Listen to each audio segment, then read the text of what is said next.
Bueno, egunon guztioi. Muy buenos días a todos y a todas. A los ponentes, 1.000.000 de gracias. Egunon, eskerrik asko izlariei ere, hemen egoteagatik, eta begirada disruptibo honen ondoren, goizeko 9:00 gainera, pentsatzen dut baten batek zer pentsatua izango zuela, ezta? Eta beste ikuspegi bat jasoko zuela. Finkelstein irakaslari entzun da. Eta agian futurista irudituko zaizue, edo neko ameslaria, baina hemen gaude eta gauzak egiten jarraitu behar dugu, gauza berriak, gauza desberdinak. Eta Ruzek aipatu du demografia aurreikusi daitekela, ez da? Aldagai hori badela aurreikus daitekeen aldagaineko egonkor bat, gaur egongo aurrak etorkizuneko helduak izango direlako. Eta ez da irabatetzen aurreikuspenak izango da gauza askoz ere okerragoa gertatuelako izan dela. Beraz, hasiko gara, etorkizuneko ikuspegi demografiko horrekin hitz egingo dugu, belaunaldi arteko txandakatzeaz, erakundeen testu inguruan, eta nire eskuinetara Mercedes Oleaga daukagu, orkestrako senior teknikaria, baita ere, Gotzon Bernaola, berrikuntzaren Euskal Agentziako enpresa berrikuntzako koordinatzaile nagusia da, Innobasken, eta azkenik Susana González daukagu enpleguko zuzendari nagusia Bizkaiko Foru Aldundikoa. Eta baditugu 55 minutu, denbora zorrotz, markatzen ari dira, eta honela antolatuko gara. Lehenik eta behin, izlariak ados daudela, badakit, eta badakidanez, badakizue berein kurrikuluma kongresuko materialean duzuela, eta horregatik adostu dugu ez duela kurrikulumik irakurriko. Eta 3 izlariak eta 3 izlariek ordezkatzen dituzten erakundek zer ekar dezakeen izango dugu izpide, zer ekarpen egin dezaketen adinarekin eta enpleguarekin, adinarekin eta lanarekin lotuta. 8 minutos de introducción. 5-8 minutuko sarreratxo bat eskatuko dizuet, ikusteko ea zer arlotan, ari diren beraiek lanean, adinarekin eta enpleguarekin lotuta. Gotzon, aurrera nahi duzunean. Bueno, egunon danori, eskerrik asko etortzagatik. Yo cuando me llamaron para estar en esta mesa, lo primero que...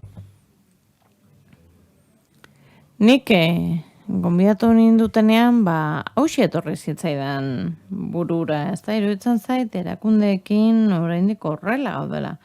Begiak itxita eta ireki egin behar dugula. Esterrek esan bezala, trantsizio bat bizitzen ari gara, eta trantsizio horretan sormenez jokatu behar dugu ikusteko, ea zer egingo dugun. Eta ni joango naiz atzera, urte batzuk, eta ikusiko dugu pixka bat zer joera izan ditugun, eta zer joera datozen. Eta gainera kontuan izan behar dugu, zer etor daitekeen gizarte zibilarekin, enpresekin eta barrekin lan egiten badugu. Eredu berri bat adosteaz aritu beharko ginateke eta eredu berriaren terminoa bera deigarria izan daiteke. Eta hainbat enpresekin, erakundeekin, antolatutako jardunaldi batzuetan parte hartu genuen, eta bertan atera ziren estereotipoak, etiketak, eta nola askotan uste dugun 75 zenbaki bat dela, baina 50 urtetik aurrera ere badaude ideia asko badago, ondo dagoen jendea, eta belaunartekotasunaz hitz egin genuen. Duela urte batzuk titularrak ziren, hemen ikusten dituzuenak, ez da? Ondorioak, ikusten ari ginena zen, gehiago bizitzen garela, da, urte gehiago. Eta gainera modu osasungarriago batean bizitzen ari garela. Ez da? Bizi itxaropena gero eta handiagoa da. Eta askotan, adinean aurrera egon arren, enplegu bila egoten gara, eta badaude ere kasua zeinetan jendeak lan egiten jarraitu nahi duen. 50, 55 urtetik gorako gero eta pertsona gehiago daude baldintza fisiko eta kognitibo hobeekin eta mendekotasun txikiagoarekin. Kezki dagokienez zer ikusten genuen ea demografia nolazti joan, ongizate estatuaren jasangarritasuna, lehiakortasuna, eta ondorioztatu genuen adina, enpresa, adinaren kudeaketa garrantzitsua zela. Eta zahartzea prozesu bat dela, eta atzo Ruzekin horri buruz hitz egiten prozesu hori da nire ustez gelditu ezin daitekena. Jaiotzen gara eta horrengo gunean zarragoak gara. Eta prozesua da beraz, eta prozesu guztia bezala kudeatu egin behar da. Ez dakite, badirudit Ruzen ikaslea, baina gu garai hartan ere hitz egiten genuen lan bizitzako 3 fase horietaz, sartzen zarenean, lehenengo eren hori, gero ja egonkortu duago zaudenean, bigarren erena, eta 3. ez da. 3. jada baditugu 50 urtetik gora, eta horrik ikuste genuen bazegoela aukera esperientzia handiko aktiboa baliatzeko aukera. Izen hori jarri genion. Eta Ruzek esan du momentu horretan badago ezagutza handia, talentua handia, eta ikusi genuen ere aldaketa batzuei mesede egin bar geniela edo bultzatu egin bar genituela. Adibidez, pasibo laboraletik esperientzia handiko aktibotara igarotzea gizartean, pertsonetan ere obsolesentzia programatutik bizitza aktiboko kulturara igarotzea, eta erakundei dagokienez, bizitza profesional oso bat lortzea gogo betetzailea izango dena, eta osasungarria izango dena. Gardenkiak pasatuko dizkizuete, beraz, edukiko dituzue. Eta pixka bat Ruzek aipatutakoaren harira, gizarteak gero eta zarragoa da, ikusten ari gara ere enpresetan adin aldeak daudela, eta bururatu zitzaigun gida bat egitea. Hau 2015koa da, gida bat argitaratu genuen, erakundeetan adinak kudeatzeko, eta beste azpi tituloa hau zuen 12 proposamen erakundeetan aplikatzeko eta 3 gomendio administrazioentzat.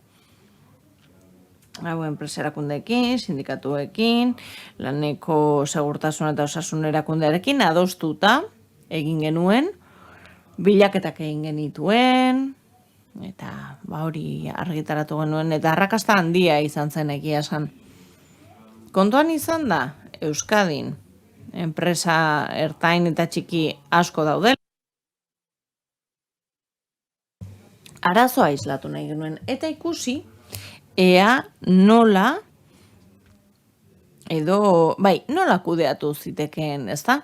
Hainbat modu eskaintzen ziren edo proposatzen ziren, eta gu ez garari zaharra kudeatzeaz, ez adina kudeatzeaz, bai sartzeko orduan, oraindik ere, iragarkietan esaten dute gazte bat behar dut, 45 urtetik beherakoa, ez dakit zer lanetarako, beraz pertsona askori ateak izten zaizkio, hitz egiten da ere pertsonak azteko aukera izateaz, enpresan dagoen bitartean, eta irteerak ere antolatzeko, askotan irteerak traumatikoa direlako. 65 urtera, heldu gara, 67ra, horri heldu diogu, eta badago jendea, bere gaitasun fisikoa eta kognitiboa direla eta gainera. Frogatuta dago, aktibo egonda, asko murrizten direla, osasun arloko gastuak, eta plangintza hon bat egin daiteke. Eta proposamenak hortxe dituzue, horrutzeko izkizuet, gero ikusi ahal izango dituzu eta. Ongi, 2022an gaude, 2023ania, eta iaz deitu zigun enplegu sailak gai honi buruz hitz egiteko eta hau jorratzeko. Eta, erronka hau martxan jarri nahi zen, baina 10 urte igaro dira. Eta Ruzek esan du, trantsizio baterako plangintza beharrezkoa da, egikaritzea beharrezkoa da. Eta ez baduzu garaiz egiten, korrika egin behar duzu. Eta eritzen zaila da, korrika ibiltzeko garaitan gaudela. Datozen 10 urtez ari garelako. Programa aurkeztu genuen, eta ez nahi sartuko horretan gero eztabaidan ere aipatuko dugulako, baina atzo Idoia Mendiak ere aipatu zuen martxan jarri dugu programa bat, eta martxan dugu belaunen txandakatzea horretarako programa. Eta hor lantzen dugu, baita ere nola kudeatu ezagutzaren transferentzia hori, ezagutza hori, esperientzia hori, enpresaren baitan gera dadin, eta enpresak lehiakortasuna galez dezan. Ni guztiz ados nago,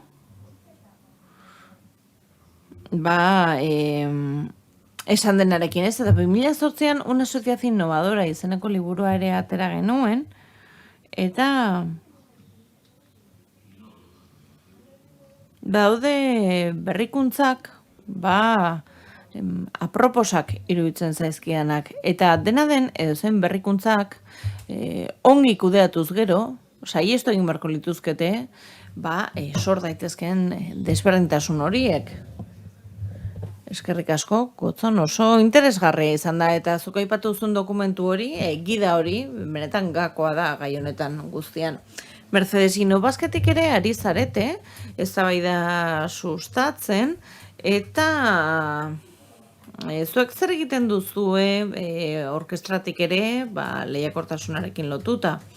Orkestra, lehiakortasunerako euskal erakundea, bada bere izenak adierazten duen bezala, Euskadin lehiakortasuna sustatzea helburu duen erakunde bat, ezta? Eta herritarrei dagozkien hainbat gai jorratzen ditugu. Orkestran hainbat fronte ditugu. Batetik badaukagu gure lehiakortasun eredua, eta bertan ekonomia lantzen dugu, baina baita ere ongizaterekin lotutako hainbat gai. Eta baita ere, bizitzaren gogobetasunarekin lotutako beste zenbait. Eta baita ere, trantsizio sanitarioarekin, digitalarekin, energetikoarekin lotutako gaiak jorratu ditugu. Energiarekin lotutakoak, enplegu berdean duen eraginarekin lotutakoak, eta hainbat ikuspegitatik egin dugu gainera. Eta hor sartzen da ere belaunaldien arteko txandakatze hori. Eta ari gara ere ikuspegi holistiko batetik lan egiten. Eta Inigo, zuk esan duzun bezala datuak direnak. Eta demografia ere dena da, ezta? Eta ongi jakin behar dugu, zer tresna, zer baliabide, izango ditugun, etorkizunera begira. Kontuan izan da, ere, hemen Euskal Herrian, eta Euskadin zer nolako gaitasun izango ditugu okupazio dagokienez, eta osatzen dira ere prestakuntza, lanbide heziketa, ikasketak, eta sartzen da ere hor, identifikatzea ongi zer sektore, diren aldaketa handien jasango dituztenak. Rudan hitzartzea oso interesgarria iruditu zait. Eta bi mezu jasoko nituzke. Batetik, badagoela sektore arteko esperientzia bat, eta baita ere ikuspegi bat eduki behar dugula izango dena, anitza, ezta? Prisma zarago joan da, bizitzaren ikuspegia zari garelako azken batean, eta hor, hainbat gai kudeatu beharko ditugu. Baditugu belaunaldi gazteak, eta belaunaldi gazte hori bestelako balio batzuk dituzte. Enpleguari heltzeko garaian beste ikuspegi bat dute. Eta, eredu berri horretan, ziurrenik, bilatu beharko ditugu gazteentzat interesgarriagoak diren beste osagai batzuk. Eta horietarako garrantzitsua izango da arauak aldatzea, baina baita ere enpresek beraien txipa aldatzea. Ez soilik pertsonen kudeaketa egiteko, baizik eta baita ere ikusteko ea nola egin behar duten belaunaldien arteko kudeaketa, gazteen erakarketa lan hori. Eskerrik asko, Mercedes, ikusten ari gara, ez da? Nola pixkanaka lerrokatzen ari zareten erakunde guztietatik, eta nola ari zareten pixkanaka hildo beretik lantzen hau, ez da? Agian berandu gabiltza, baina tira, ez da? Eta Bizkaiko Foru Aldunditik, Susana, Nola lantzen duzu lehenengo txanda honetan, zertan ari zarete, zein da zuen ikuspegia Bizkaiko Foru Aldunditik? Eskerrik asko, Inigo, lehenik eta behin eskerrak eman nahi dizkiot, lan eta enplegu sailburu ordetzari, antolatu duelako, hain zuzen ere kongresu hau, eta bilatzen dolako ere jasangarritasun bat, eta lehiakortasun bat, ekonomian, enpleguan, eta horrek ere eskatzen du kohesio sozialeko politiketan arreta jartzea. Eta hain zuzen ere, Bizkaiko Foru Aldunditik ere, jaurlaritzatik egiten dena osatzeko, badaukagu gure enplegu plana, lehenengoa da, Bizkaiko Foru Aldundian egin duguna, eta aste honetan asko hitz egin dugu erronka demografikoaz, eta asko hitz egin dugu, nire ustez gaizki izendatzen da, baina sartzeaz ere. Eta jardunaldi bat izan genuen, enpresariek antolatutakoa, eta bertan alarma jotzen zuten. Eta esaten zuten kudeatu egin behar genuela gure biztanleria aktiboa, eta beste jardunaldi baten ere Tomas Arrietari hori entzun nion, ez? Gure biztanleria aktiboa kudeatu behar dugula. Nire iritziz garrantzitsua da batetik eztabaida publikoa jartzea hori. Eta hori ona da iruditzen zaidalako erakusten duela kontzientzia hartzen ari garela, hau da, ulertzen ari garela, zer egoeratan gauden, zer errealitate dugun. Eta, mahai honetako moderatzaileak esan duen bezala, ez dugu arreta jarri behar katastrofean, ez da? Ruth Filkestinek aipatu du, hain zuzen ere, tsunami hori, ez da? Eta askotan, badirudia apokalipsiaren seinale baten zai gaudela, ez da? Eta iruditzen zait, berez ez aukera baten aurrean ere bagaudela. Eta aukera asko zabaltzen dizkigula, batetik belaunaldien arteko txandakatzearekin, bestetik nitxo berriekin, baina batez ere iruditzen zait lanerako dei bat dela, eta horixe dagokigu botere publikoei ere, okupagarritasunari dagokionez ere, baldintzak ezarri beharko ditu, eszenario bat ezarri beharko dugu. Eta jardunaldi horretan enpresariek, eta zehazki adegik, esaten zuten bi errealitate ditugula aurrean, batetik pertsonaen beharra eta bestetik talentudun pertsonen beharra. Eta aipatzen zuen xauketaz, aipatzen zuen batzuetan eskumenetan inbertitu egiten dela, gaitasunetan inbertitu egiten dela, ebiaz gaztea trebatzeko, eta trebakuntza horiek ez direla benetan enpresen behar dituztenak, eta nik behin baino gehiagotan esan dut, eta gonbidatu ninduzuen lehenengo kongresuan ere esan nuen, ikuspegi kritikoz aztertu behar da politika publikoetatik egin den hori. Eta xauketaren kritika horrez gain, alferrik galtzea ere kontuan hartu beharko dugu. Aurreko hizlariak ere aipatu du, ari garenean pentsatzea lan egitea, 45 urtetik gorako pertsonak abandonatuz, talentua alferri galtzen ari gara, emakumeak bazartzen ditugunean edo haien laneratzea sustatzen ez dugunean, talentua alferri galtzen ari gara. Gazte etorkinei begiratzen ez digunean, jada hemen daude gure lurraldean, gure erkidegoan, talentua alferri galtzen ari gara. Beraz, xautzea eta alferri galtzea. Eta gero, begiratzen dugu, ez? Nork berea begiratu beharko du. Ea zer egin dezaken eta ea zer egin duen. Eta pixkat berriro Ruth irakasleak aipatutakoa ekarri nahiko nuke. Zer nolako kontzeptu dugu talentoaren inguruan? Badakite enpleguaren estrategian eta baita ere lega aurre proiektuan. Ari garela talentuaren kontzepzio inklusibo batez. Eta kontuan hartzen ari garela biztanleriaren 100%. Ez dugulako alferrik galdu behar talentua. Eta datu batzuk aipatuko ditut, demografikoak jada aipatu irelako, eta jada oso testuinguru honarekin jarri direlako mahai gainean. Baina, baina dituela datu batzuk aipatu. 63.000 langabetu ditugu Bizkaian une honetan, horietatik 25 urtetik beherakoak dira. Langabetuen 55 baino gehiago 55 urtetik gora ditu, eta pertsona horien 51 iraupen luzeko langabetuak dira. Eta zergatik aipatzen ditut datu hauek, zifra hauek, gure langabezia tasa askok beste erkidegoetatik begiratzen dutenean, ona dela iruditzen zaielako. Gure langabezia tasa une honetan, ez da kezkagarria edo ez da oso kezkagarria. Kezkagarria bai, baina ez oso kezkagarria. Baina, badugu langabeziaren kronifikazio bat. Eta baditugu benetan kezkagarriak diren egoera batzuk. Larga duración, sobre todo lo que tiene que ver con el desempleo. Zerikusia duena 45 urtetik gorako langabeziarekin eta gazteak egoera zaurgarrien daudenean.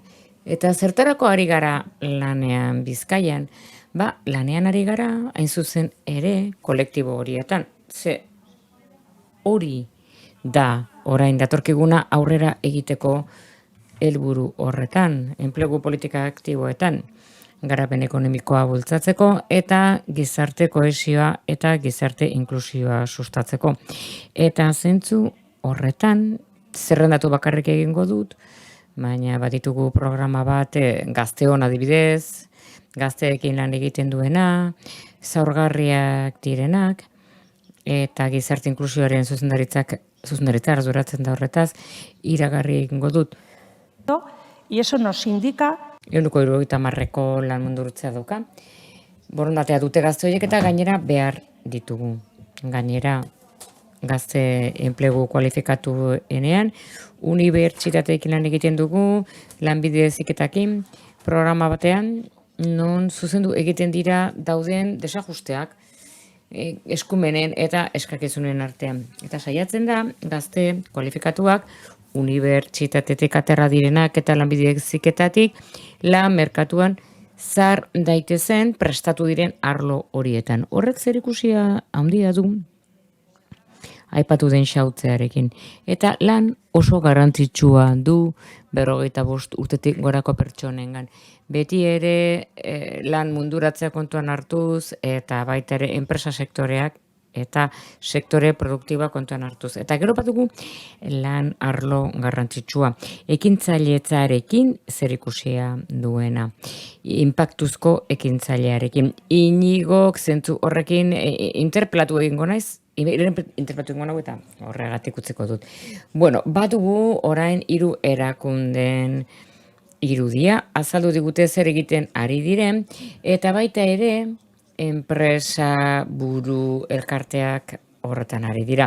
Albiste positibo bat dugu. Denak ados gaude, erakunde guztiok hasi egin behar dugula adina kudeatzen.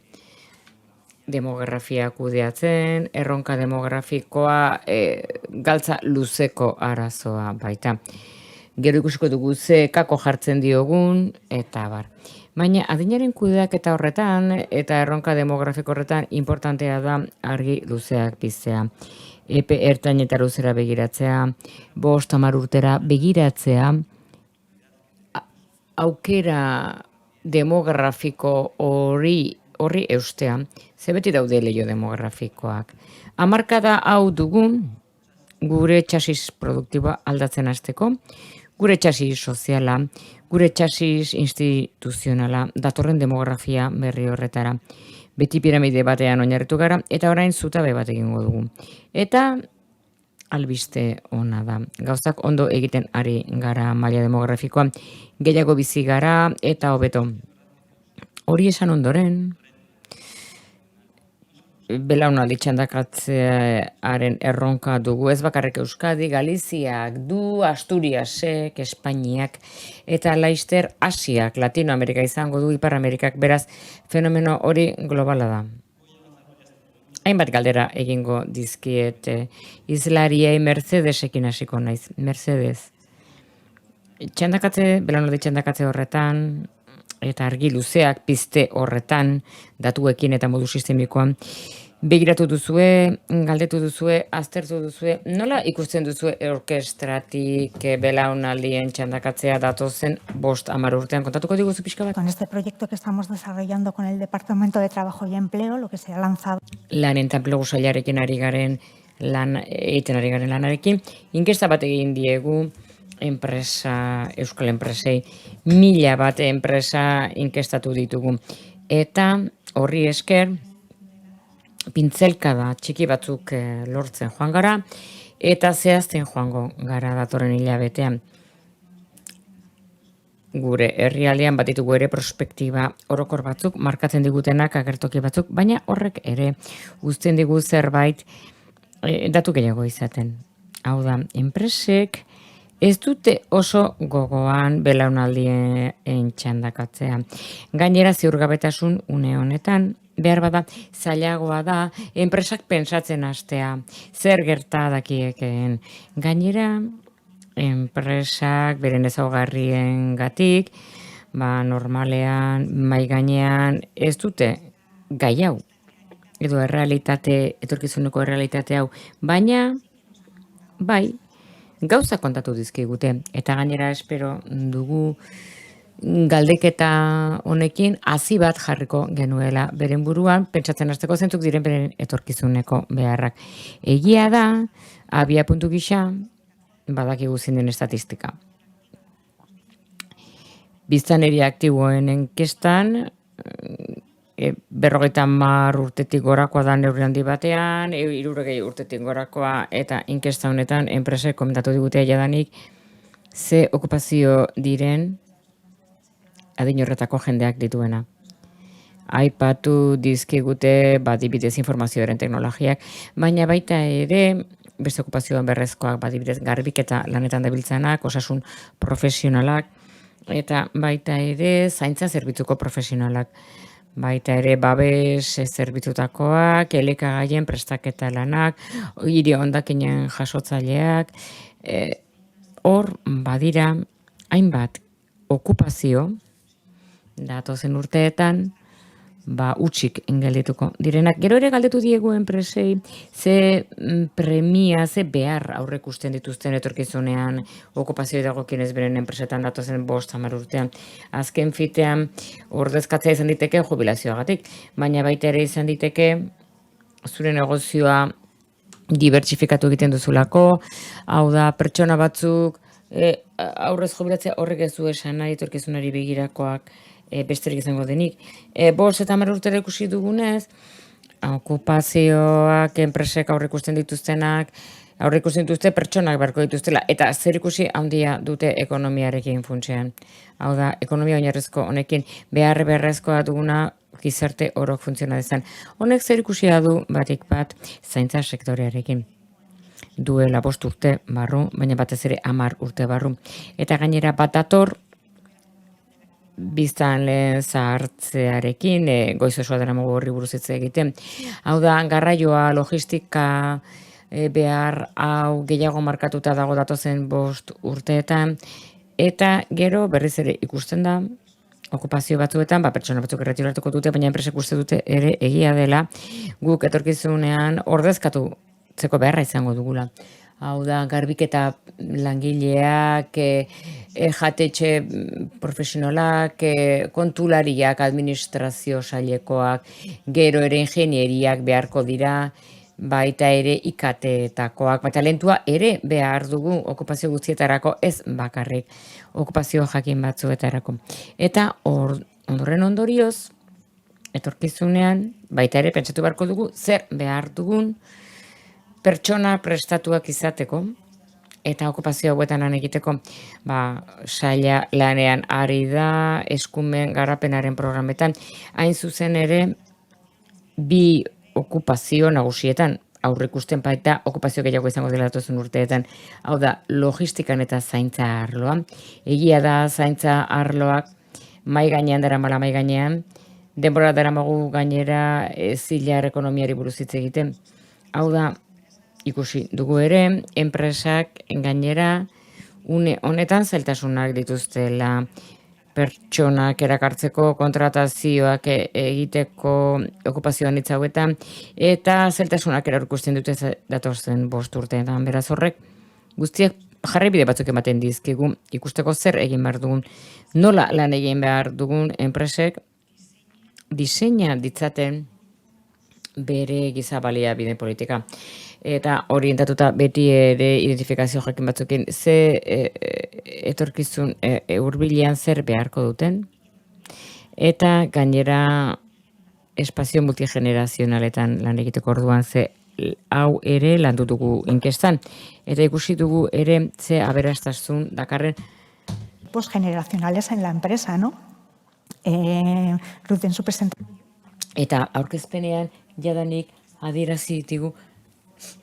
Duela gutxi irakurri dugu 55 urteko pertsonako okupazio batzuetan bere jakintzaren gailurrean daude. Eta jakintza hori oso interesgarria da. Guk nahi dugu euskal enpresek tresnak izan ditzaten ezagutza transferentzia bat egon dadin. Hau da, izan daitezke mentorin tresnak, belaunaldi anitzeko tresnak, baita ere giza baliabideen hurbiltze holistiko bat, baita ere gazteak modu egokian txertatzea modu positiboetan jadanik ibilbide luzea duten enpresetan. Gero gainere ikusten dugu enpresek edo egiturak ere jauzi bat eman beharko dutela enpresek, egiturazko jauzi bat. Pertsonek beste gauza batzuk nahi dituzte, eta nolabait kualifikatu egin behar dira eskumen oro pertsonengan ikuspegi inklusibo horretatik Susanak aipatu duen bezala. Ez bakarri pertsonak erakartzea, baizik eta baita ere modu inklusiboan haiek atxikitzea, pertsona gazteak, migratzaileak, emakumeak, desgaitasunak dituztenak, baita ere bazterkeria arriskuan dauden pertsonak. Euskal Herrian badira pertsona asko politika egoki batekin, eskumen politika egoki batekin, aukera izan dezakete lan beharrezkoak egiteko datozen urteetan, ekonomia funtsezko horren barruan. Eta uste dugu hori funtsezkoa dela orkestraren garapenetik begiratuta. Beraz, nik esango nukena da, guk etorkizunean okupazio batzuk beharko ditugu, baina oso anitzak dira. Eta garrantzitsua da ezagutza hori izatea. Eta garrantzitsua da baita ere enpresekin lan egitea eta pertsonekin lan egitea, kompetentzia garatzeko eta lan egiteko modu berriak. Nola nahi ere horri buruz hitz egingo dugu geroago, kudeaketa praktikei buruz, adina ondo kudeatzeko moduak. Susana Gotxon, Inobasketik, Diputaziotik. Como lo estáis viendo, como veis, ¿no? Si levantáis la cabeza del Arpegia. Buru altxatzen bat duzue, mendikan 5 urteraz ikusten duzue. Bueno, guk ikusten dugu, hain zuzen ere, aukera dugula. Ze datuek esaten digute, eta lehen ere komentatu du aurkezleak, eta lehen lehendakari ordeak ere esan zuen atzo, 180.000 lagunek baino gehiagok sartu beharko dutela, txandakatze, ordezkatze sistema batean. Eta beraz, 500.000 lagunetik gorak sartu beharko dute lan merkatuan, txandakatze edo ordezkatze sistema batean. Horretarako prestatu behar dugu, baina aukera bat dago horretarako, badago aukera bat pertsona gazteentzat, badago aukera bat lehen esan dugun bezala begirada inklusibo batekin langabe dauden pertsona guztientzat. Beraz, politika publikoei, botere publikoei, baldintza horiek sortzea egokitzen zaigu.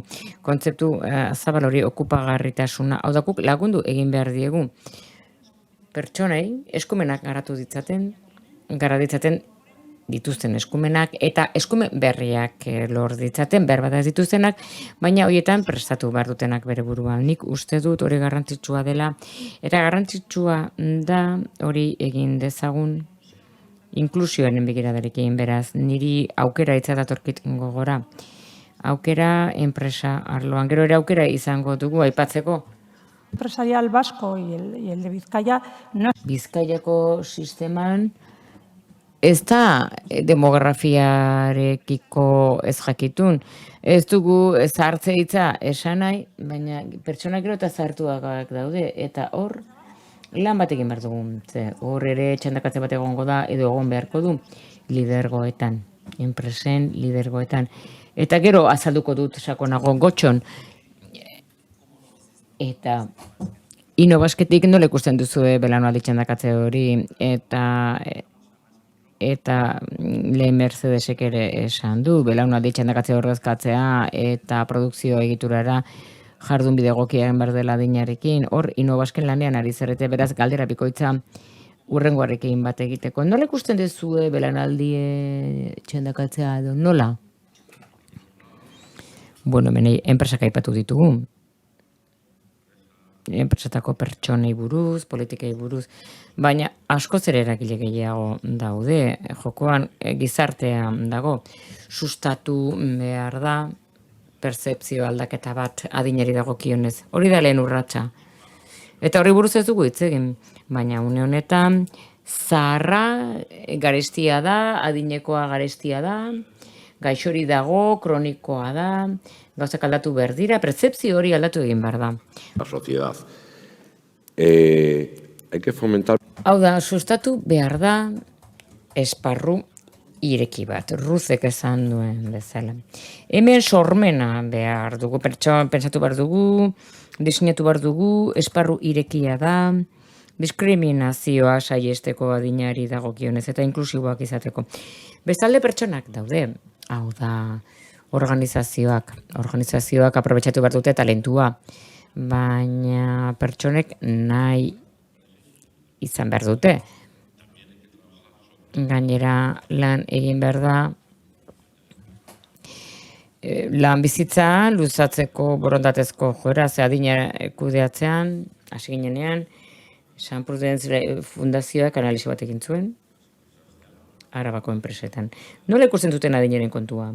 Eta inork ez zuen 65 urtetik gora lan egin nahi. Eta langileek nahi dute 63ekin edo 62ekin ahalik eta lehen erretiratzea. Eta gu badugu ja estereotipo bat, badugu kopuru bat, 65, horren esaten dute 67, beraz lan mundua, lan bizitza luzatzeko aukera hori bultzatu behar da.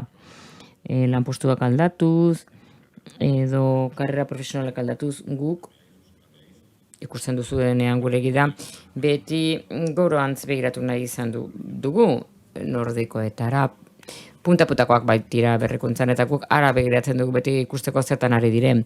Eta gai hauek landu dituzte, adibiderriak dituzu Eta gero, pertsonek ikusi behar dute, baliabide bat direla, eta aprobetxatu behar dira pertsonak. Pertsona horiek aprobetxatu egin behar dira. Nik atzo Ruzekin hitz egin nuen, Konfebaskeko txostenaren datu hauek ateratzen dira inbeste, sartzen dira inbeste. Frogatuta dago sarrera tertera ez dela automatikoa. Hau da, ez dira ateratzen 1000 eta 1000 ditugu sartzeko. Egokitzapen bat behar du, nordikoek sortu dituzte sistemak eta gauzak, baliatu egiten dute enpresetako talentu senior hori,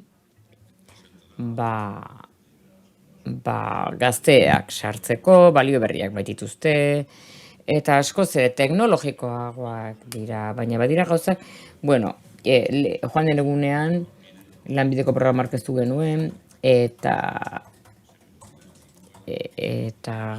plantillaren 5% jubilatzen zait, 10 jubilatzen zait, eta, bueno, troke lista bat da. Prestatuta dago ezagutza du gaitasunak ditu berak egiten dakien, hori berak egiten daki. Eta hori norbait erakutsi behar dio. Eta esan nahi dut, gizartean pentsatu behar da, hitz egin behar da pertsonekin, eta alde batetik pertsonek lan egin nahi dute, baina beste alde batetik organizazioek balioan jarri behar dute, daukaten talentu eta ezagutza hori guztia, talentu seniorra txertatu alizateko. Hau da, gidaren adibidetan ikusiko duzu, pertsona batzuek senior talentua kontatatzen ari direla, langileak galtzen ari direlako, eta gazten artean ez dutelako txandakatze aurkitzen. Beraz, kontatatzen ari dira senior pertsonak nolabait arindu alizateko gazteen txandakatze hori, errotazio hori. Pertsona batzuek asko pentsatu behar izan dute, enpresa honditan non jadanik segmentatua dituzte, eskaintzen dituzten zerbitzuak, eta adin bat duzunean, eraikuntzan zaudenean, hango gorrean, helduagoa zarenean, beste lan batean zaude, eta adinekoa zarenean, ez dago inor oberik aholkularitza tekniko bat emateko bizitza osoan makina ondoan egon dena. Eta zuzen ere badaude adibideak, kooperatibetan, enpresa bitartez, langile seniorrak dituzte, esperientzia handikoak eta horrela, zerbitzu teknikoak ematen dute, aholkularitza teknikoa, lan ingurune askoz ere adiskidetsuagoa, eta mesedegarriagoa, eta horrelako adibidezko dauden. Eta nola egiten dute enpresek? Hau da, zer egin dezakegu inobasketik? Hau da, zuek gauza asko jarri dituzue orain mai gainean, gai zeharkakoa da, poliedrikoa, komplexua da, adin luzearena, lan indarrarena, arrazi duzu gotxon irudimen hori, estereotipo hori. Vamos a las organizaciones, ¿no? Sentido. Organizazioetara jaistean, hau da, zentzu zabalean, erakundeetan, hirugarren sektoreko enpresetan, zer egin daiteke? Inobasketik, ze motatako politikak, ze jardunbide egokiak, ze sensazio ematen dit, adinaren kudeak eta goraka doan gai bat dela organizazioen barruan, ikusita zer ari garan komentatzen. Nola lurreratu daitezke jardunbide egoki horiek? Nola sor daiteke jardunbide egokien eredu bat? Ze metodologia peka daitezke gotxon? Nik uste dut maila desberdinak daudela alde batetik, Eusko Jaurlaritza, enplegu saila, enpleguaren euskal estrategia, berrikuntza, prebentzioa, estrategia markoak esaten digu berritu egin behar dugula. Lanbide zerbitzu publikoa, gero eskularrua jaso du, ikusi du erronka bat dagoela. Ze erronka bat dugu eskuartean. Eta landu egin behar dugu. Beraz, pentsatu dugu, ze berritu egin behar dela. Hemen berrikuntzaz ari gara hitz egiten. Hemen berrikuntzaren euskal agentzia dio, berritu daitekeela, bai enpresa, merkatua, baina baita pertsonak ere. Lan egin dugu denok batera lanbiderekin proiektu batean, lan mentoring du izena. Eta hor akonpainatu egingo dugu, ez dugu diruz laguntuko. Ez, enpresak akonpainatu, bide lagun izango gara. Nik uste dut berrikuntza hauzi hau entrenatzeak arekin duela zer ikusia. Berrikuntza da, gimnasiara joatea bezala joan behar duzu, entrenatu behar duzu, eta orduan guk enpresak lagundu egingo ditugu, entrena daitezen gero kudea dezaten gai hau. Gu lehen da bizi pentsarazi egin ditugu, eta etorri dira, jadanik 30 enpresa ditugu, proiektu pilotoa jarri ditugu, piloto bat egingo dugu 60 enpresekin, eta guk hor hainbat metodologia landuko ditugu. Enpresei erakusteko adina nola kudeatu daiteken. Hori izango da lehenengoa. Ez dago eredu perfektu bat, noski. Eta horregatik, hainbat metodologia kontratatu ditugu, 4 ditugu kontratatuta, 2 falta zaizkigu, kontratazio fasean gaude, baina 4 metodologia desberdin ditugu, ikusi nahi dugu nola funtzionatzen duten, enpresa desberdinetan, arazo desberdinen aurrean. Hau da, batzuk dute arazoa hemendik 5 urtera, beste batzuk urrunago ikusten dute, beste batzuk berehala dute arazoa, atean, sektoraren arabera beti ere. Eta probatu egingo dugu. Akonpainamendu programa hau, guk martxan jarri dugun hau, 50 akonpainamendu ordu dira, ETA-arentzat. Eta horretik, lehen esan nuen, ez dugu apalategian liburu bakar bat ere utziko hautsak entzeko. 15 ordu egongo dira, zeinean enpresan arazoa diagnostikoatuko den, enfokatu egingo da, eta plan bat bizkor bat egingo da. Eta gainerako 35 orduak eskiniko dira, ekintza plan horretatik, ekintza bat sartzeko. Guk garai batean arazoak izan genituen honekin, baina sistematizatzea Euskadiko ETEak laguntzea sistematu dezaten pertsonen kudeak eta eredu bat izan dezaten planifikatzeko, abian jartzeko, erronka iristen zaienean. bueno, beraz pilotu bada, eta emaitzen bila joango gara. Hortik ze espero dugu eredu bat ateratzeko, hainbat metodologia ditugu, ikusiko dugu nola funtzionatzen duten, ze impactu duten, ze emaitza ematen diren enpresei, ze ikusi ea gogo beteta gelditzen diren, eta ereduen arabera ikusiko dugu ze metodologia gustatu zaien gehien, ea metodologia bestea baino hobea izan den, arinagoa edo izan den edo impactu handiagoa izan duen. Beraz, hori da gaur egun lanbiderekin lantzen ari garen proiektua. Bai, badago sentiberatze parte bat egin beharrekoa. Ez pentsatu. Ateak ere ditugu, baina ez dugu oztopoa jarri behar jendeak jarri zaitezen. Oztopoak ez, oraindik enpresa asko daude sentiberatuta, baina etorri direnak, 30 enpresa horiek han izan genituen, beren arazo kontatu ziguten, eta esan genuen, jode, berandu gabiltza, berandu zabiltza. Enpresa horiek 5 urtean, langileen 50% joango zaie. Hain zuzen ere lehen aipatu dizuedana. Ez dut izena esango, ze gaizki gelituko da. Ez du gaitasunik hemendik Alemaniaraino. Beraiek dira egiten dakiten bakarrak. Berezakote lehiakidea esan nahi nuen. Hemendik Alemaniaraino arte. Zuek zarete salbazioa ez genekien zer egin arazonekin. Beraz ikusi duzue gure programare jarri diogu koletila bat garrantzitsuena da jendea aurkitzea. Larrialdia eta pertsonen arteko lotura kontuaratu behar da. Bai, aipatu duzu, eta, bueno, berba da, urrandita sartzen ari naiz, baina emaitza publikoak direnean, kasuren batera izango dira, prozesuaren, 3 komunitate, bueno, horregatik sartzen ari naiz berba da, urranditan, ez erantzun zuzenean gotxon, bai, baina proiektu piloto honen helburua da, eredu bat definitzea. Eta hori bihur dadin programa bat, eta kudeatuko du lanbidek, sailak, edo politika publikoak erabakiko du non eta non kudeatzen den. Guk egiten duguna da, gauza probatu, azkenean berritzea zer da, pentsatzea, prototipatzea, eta gero merkaturatzea. Bueno, oso ondo, beraz, dei bat egiten du publikoa egin da dize, jende asko dago beste erkidego batzuetatik, eta seguru oso ondo etorriko zaiela zuek egiten duzuen lan hori. Ari gara hitz egiten batez ere, eta buruz, gotxon, komentatu duzu. Baina bat dugu, lehen Mercedes komentatu du, bera hori txandakatzea, mikroeteak ditugu. Epe ertain batean, arazo honi aurre egin behar izango dutenak, adibidez, harakina, okina, edo izkinako dendak belaunaldi txandakatza duenean, azken batean erretirori egin beharko dio aurre.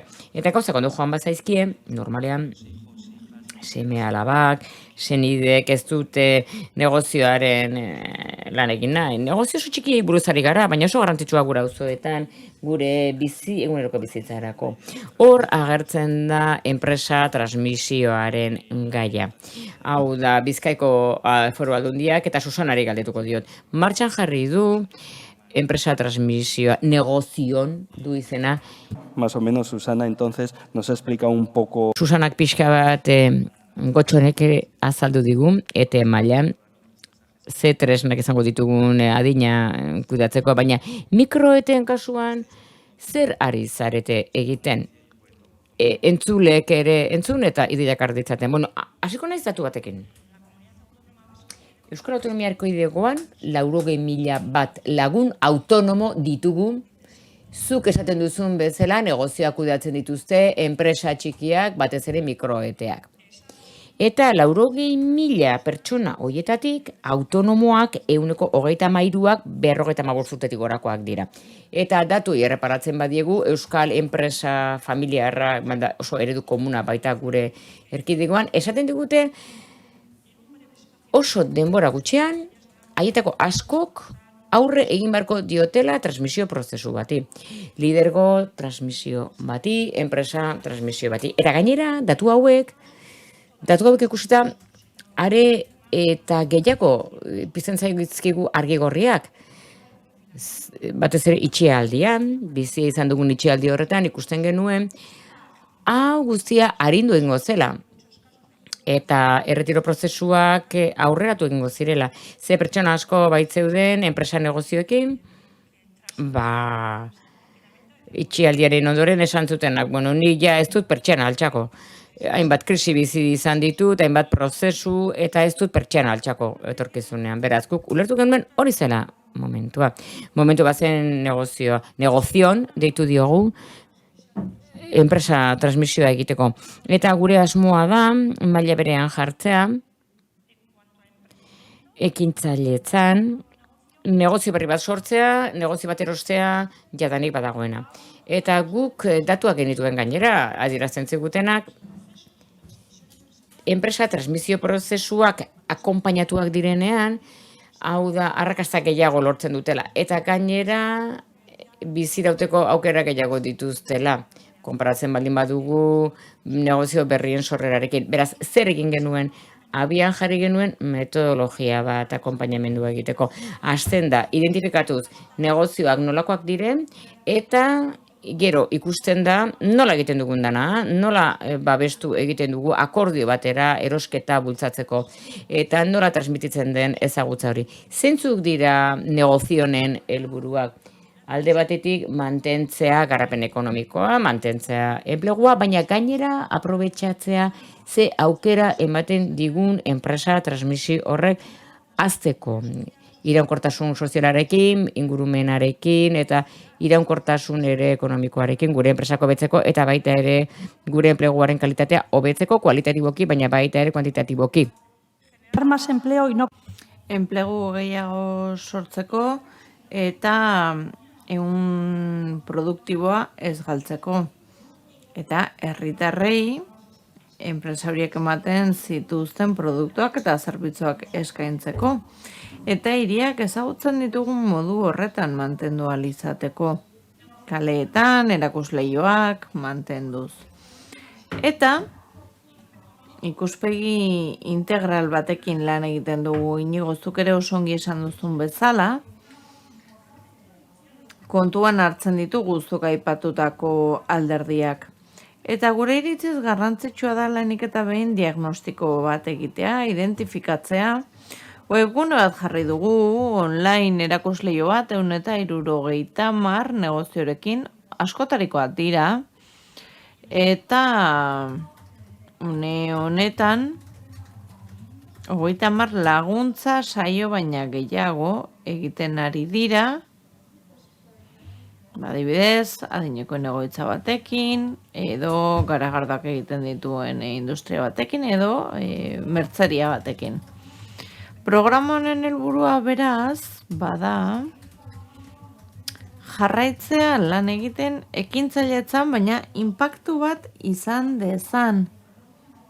Belaunaldien arteko, ordezkapen bat, edo txandakatza bat gertatu ahal izateko, baina baita ere langabezian dauden horiek, 55 urtetik gorako horiek, aukerak izan ditzaten merkatuan sartzeko, laneratzeko. Beraien bizi proiektuak garatzen jarraitzeko. Eta horrez gain, beraien negozioa garatu duten horiek eta oparotasuna sortu duten horiek ere, erretiroa hartu ahal izatea lantzen dugu kalitate handiko bizi baldintzetan eta duten ezagutza transferitu ahal izateko moduen. Eskerrik asko, Susana, oso interesgarrian negozion inor pilatzen badu, negozion.eus Susana zuen baimenarekin. Hemen badago kontagailu bat atzerako kontaketa egiten ari dena, eta urduri jartzen hasi nez, da ez dakite atetxo bat zabalduko zaigun hemen, eta eroriko ote garen. Datuak aipatu dituzu, Mercedes ikuspegi sistemiko hori aipatu duzu, Gotxon eta Susanak ere aipatu dituzte, gauza zehatzak, ukigarriak direnak, 43 segundu ditu,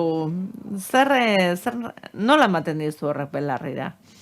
Tira oso positiboa iruditzen zait, ezta? Eta mai honetan aurkeztu dugun hau, esango nuke badela, landu beharreko prozedura, ezta?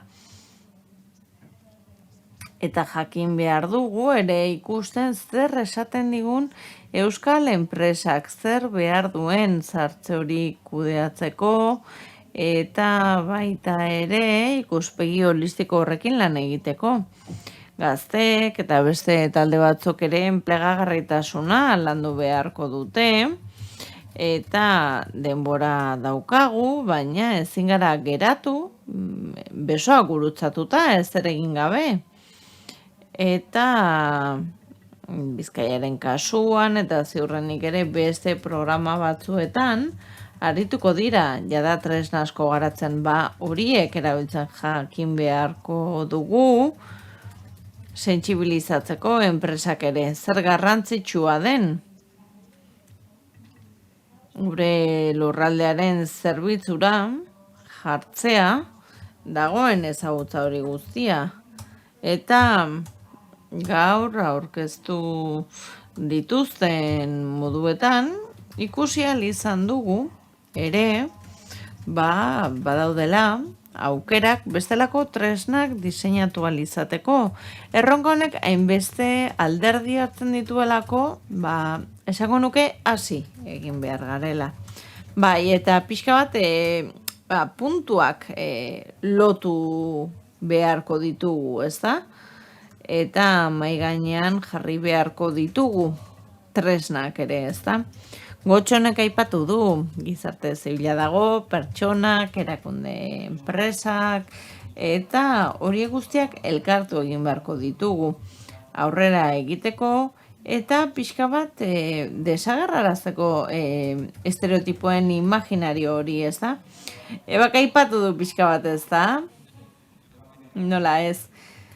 Lehen aipatu duzu termino batzuk ez zaizkizula gustatzen, ez da? Eta iruditzen zait horre, zarata asko kendu beharko genukela erditik, eta gaur patxada hitz egin ahal izan dugu, eta zuen baimenarekin amaitu aurretik alarmismoa kendu nahiko nuke, eta ideiak ere, azken ideia bat ere aipatu nahiko nuke.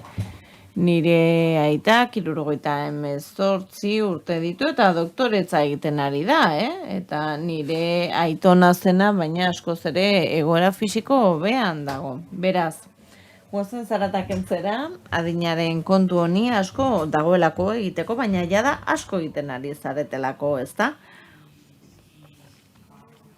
Bai, ikusiko dugu, 4 minutu hauetan, ea inorke galderarik ote duen, eta online entzuten ari direnek ere jakin badaukagula aplikazioa irekita. Mikrofono mesedez, lehenengo hilaran.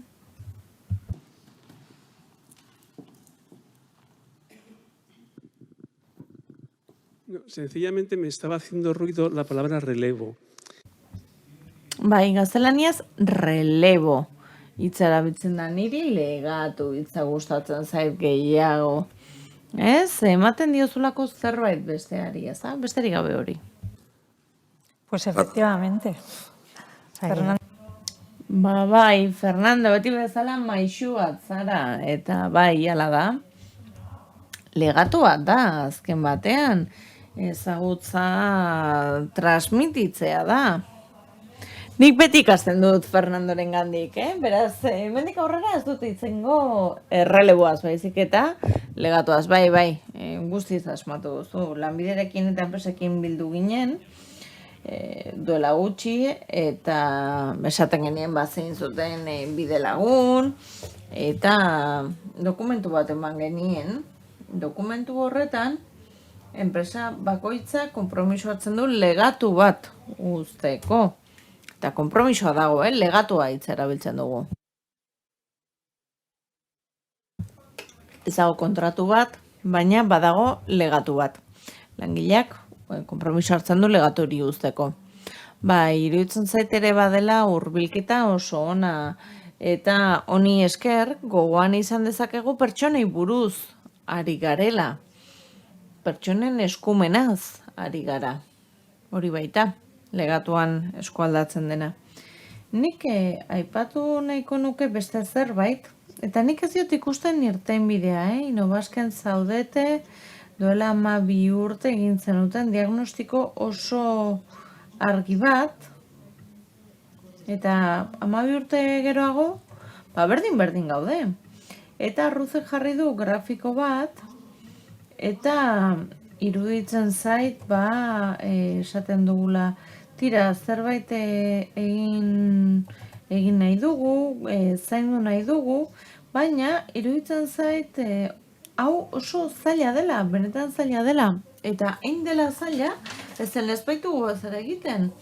Eta zertan ari gara, pixkanaka atzeratzen erretiroa, baina jarraitzen dugu, dena ala ezerrez prozesu horietan, ez da? 30 urte ematen ditugu lanean, lerregin da, amaitzen dugu, eta jendeak espero duen gauza bakarra, nik 58 urte ditu, eta denak ari gira hitz egiten erretiroz.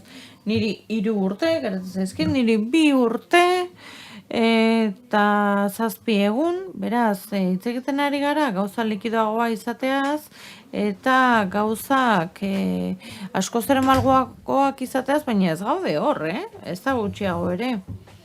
Beraz, iruditzen zaite, enpresentza zaila dela, baina zergatik ez dugu ere besteek zerbait egiten? Hori da nire zalantza. Aurreko egunean, enpresa batek esan zidan, batzuetan hobeto dela problemarekin bizitza, irtenbidearekin bizitza baino. Eta ohitu egin gara. Zuk zeuk esan duzu, eta ikusi duzu, nik ez ditut 34 urte, baina nire ingurunean ari gara ere atzerako kontaketa horrekin.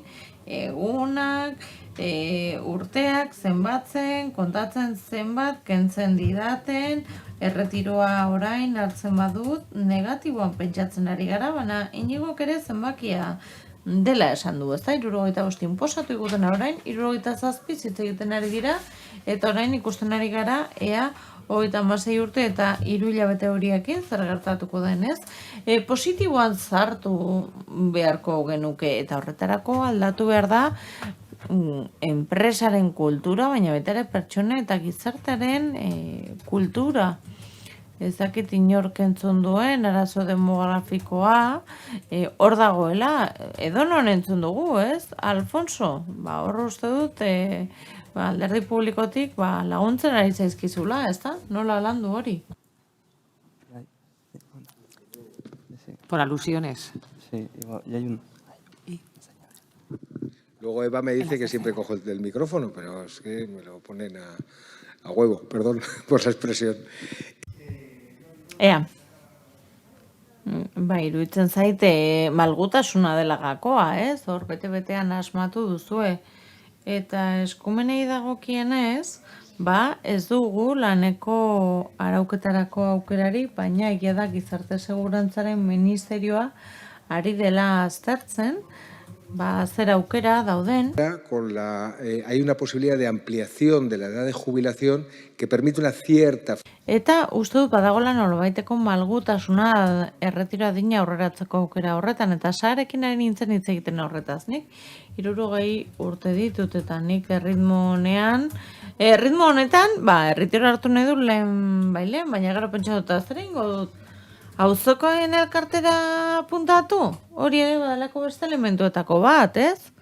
Lana badela eta adinaren kudeaketa lotuta dagoela enpleguarekin, ordainpeko lanarekin, baina baita ere lotuta egon daiteke beste bizitza horrekin, ez? Lana zarago bizitza. Baitago bizitza komunitarioa, elkarteetako bizitza. Orain pixka bat aipatu eguna, ez? Kirola, tira, bizitza dago, lana zarago. Eta 65, 67 urte bete eta gero, hori konpaginatu dezakezu, ordainpeko jarduera bat, eta ordaindua ez dena, eta dedikazioa eskatuko dizuna. Beraz, iruditzen zait, malgutasunean dagoela gakoa. Eta aukera baliatu nahiko nuke, labur, mesedez. Hori lotzeko, 30 enpresa horietan, orain mentorin dauden horietan, orkestratek egin delako azterlan hori ere ikusi dute, eta sentsibilizazio prozesuak aurrera eramaten ari dira, eta garrantzitsua iruditzen zait hori eginez joatea. Eta lotzea, egiten diren esku hartzak. Y no, vale, pues esa era la mujer. No es obligatorio dar la edad en la intervención. Digo, Ez adina esan behar, ez da derrigorrezkoa ikusi denak ari zaretela adina esaten, ez da beharrezkoa. Bai, egunon berriro ere, Bai, nik ere ia 60 ditut, beraz, hortxe gabiltza. Bai, nik arreta jarri nenuen beste zerbaitetan pixka bat, okupazio zerbitzutik begiratuta. Eta bada, Kataluniatik azertzen ari garela iraupen luzeko langabetuen kontu hori. Eta esaten dut ari garelako bizitza luzatzeaz, baina baditu 45 urtetik gorako pertsona asko ez dutenak lana aurkitzen, jada erretiroan daude. Eta agian errelebo hori edo legatu hori ez da gertatuko 65 urte betetzen dituztenean, zenbatzen ari gara, ea noiz hartuko dugun erretiroa. Eta ni ados nago, nire inguruan denak gabiltza horrela. Lanean egotaren zortea dugunok, eta lana bermatuta dugunok. Baina Katalunian 200.000 pertsona ditu, 200.000, 45 urtetik gorakoak, 18 urte baina gehiago egon direnak langabezian. Eta mentalki ari dira onartzen ez direla berriro laneratu daiteken biztanleriaren parte hori. Beraz, ikuspegi hori ere kontuan hartu beharko genuke. Eta malgutasunaz gain, iruditzen zait, adin horietan daudenak ere, aprobetxatu beharko genituzkela. Zer neurri ari zaretezue pentsatzen, gu ikastera etorri gara, eta saiatzen ari gara ikusten, berrikuntza, 4 metodo, zenituela esan duzu, bat aipatu duzu, asko interesatzen zaigu, eta iruditzen zaigu gakoetako bat dela, ikustea erretiroan dagoen jende hori, 52 urteko pertsona batek 2-3 urte baldin badaramatza langabezian, jada, egon da, erretiroan. Nola berreskuratzen dugu pertsona hori? Eta hori pilotu gisa erabili dezakegu 10 urte barru adin horietan dauden horiekin zerekin jakiteko, agian aktiboan egotea beharko dugulako, eskerrik asko. Pero en el proceso que hemos diseñado con Lanbide y el programa que... Ez dute aipatu, baina Lanbiderekin aipatu egun prozesuan eta martxan dagoen programan diagnostikoa eta jarduketa plana egin ondoren, Lanbidetzen atzo sortu, eta hori kontuan izan da, enpresen eskura jarriko ditugu, dauden baliabide guztia, zerbitzu guztia, denetelako batzuek berritzea eta ezagutza bestei ematea, daude ere beste zerbitzu batzuk, Lanbidek eskaintzen dituena, daude beste programa, beste metodoak, eta horrela ongo da aholkularitza bat ere ikustezan, zer duen merkatuan zerbitzuak eta erabilia izateko, askotan ez baitituzte ezagutzen, ez da?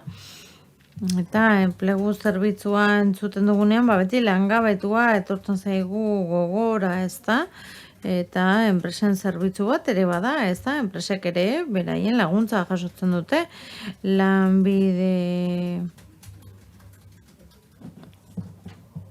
Lanbideko programekin lotuta. Eta egia da, erretirorako adinari dagokionez, hautaketa prozesu batekin egon nintzen, nire taldearentzat hautaketa prozesu batean gaudelako, eta ikusten zen, ez zela eskatzen ere ez da, 45 urtetik gorakoak, zer eskatzen diete enpresek? 45 urtetik berakoak, eta bada kultura aldaketa bat enpresetan, pertsonetan, eta erronka guztiona da, guztiona da erronka, jasangarritasuna guztiona da, arazoa ez da Alfonsorena, gobernuarena, ez guztiona da.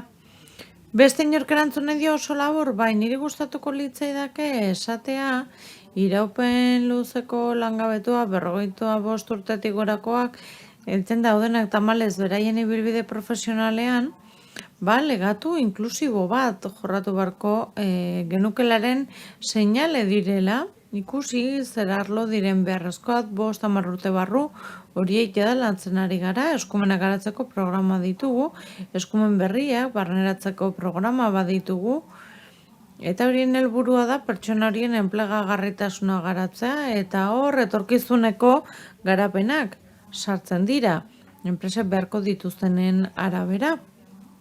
Eta horrela biztanle talde horretara jo dezakegu ere, matxin bat egin dezaten, eta agian enpresei galde diezaiekegu beste proiektu batzuetan barneratuago egongo baitira, eta beharko ditugu ere pista jakiteko zer okupazio beharko diren, hori garatzen joateko, eskumenak garatzen joateko arlo horietan. Ongi, hemen amaitu behar dugu, oso interesgarri izan da, eta gure egunerokotasunari oso lotuta, baina gaurko jardunaldia oso intentsua da. Inigo Caldo Sotomayor, Mercedes Olega, Gotzon Bernaola, Susana González.